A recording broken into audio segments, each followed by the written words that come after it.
Gents, this is some mighty fine wine. That Dionysus really knows his stuff. Yeah, he does. But you know something? Wine is mostly water, so shouldn't I be the god of that? You think I should be the god of what now? Brothers, calm down. We're all gods of equally great domains. Well, I mean, except for me, because, the entire sky. But then again, I'm king of the gods. Don't mean to brag or anything, but you know.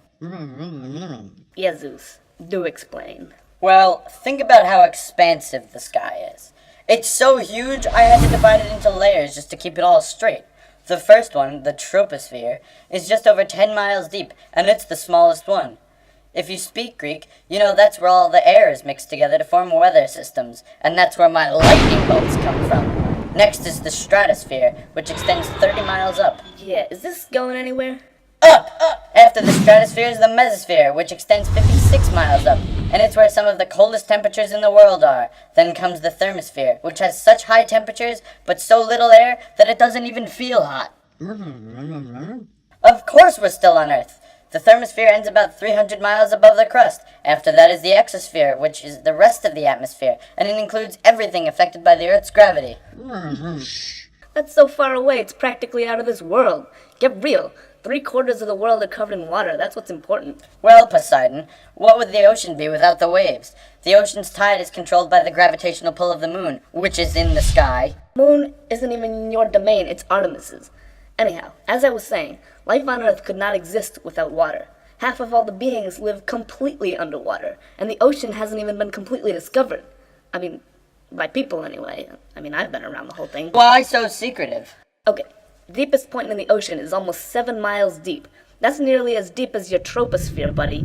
And the bottom of the ocean is always changing. The world is covered in tectonic plates that constantly are shifting places. They crash into each other and they pull apart, and this makes contours on the ocean floor like ridges, underwater mountains, trenches.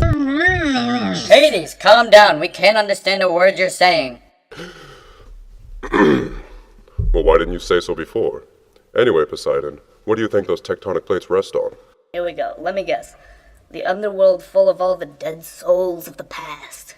Well, no, we're not actually sure where dead souls go. I just told the Greeks that to scare them. The underworld is filled in. First, like you said, the crust of the earth, which is the surface that everything lives on, is made of shifting tectonic plates. But that includes the land, not just the seafloor. They grind against each other, and their edges create what we call a fault line. They move so slowly we can't notice the motion, but sometimes they get caught and start to build energy. And when they snap off of each other, the earth quakes. So what happens underwater makes a tidal wave. Okay, wise guys, so you're trying to tell me that the center of the world is solid, but somehow the surface just moves around on top of that? Not solid, it's liquid. Right inside the crust is the mantle, which is made of rock that's so hot it's melted into magma that can shift around a bit.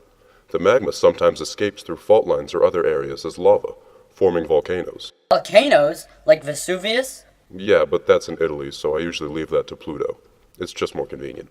Oh yeah, and if lava escapes underwater, it cools into entirely new rock formations. Right. Within the mantle is the outer core, which is even more insulated, so it's hotter and more fluid than the mantle. And inside that is the inner core, the Earth's very center. It's made of iron that's the hottest of all. As hot as the sun! Thanks, Apollo. The inner core is so pressurized that it doesn't turn to liquid like the others. Earth full of lava, huh? Sounds like the two of you have heads full of Bach lava. Good one, Zeus. Didn't have to think too deeply for that one, I'd guess. Hey. Anyhow, I have both of you beaten depth easy. How far away was the exosphere? 300 miles? The distance to the center of the Earth is over 3,700 miles. The underworld is a pretty great place. Yeah, I don't know. Sounds like hell to me.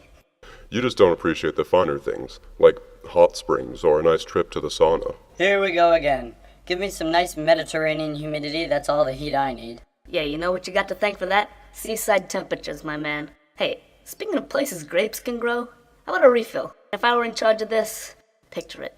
Poseidon, god of water and wine. Yeah, get your head out of the clouds. Clouds? That's you, Zeus. Oh yeah, good point.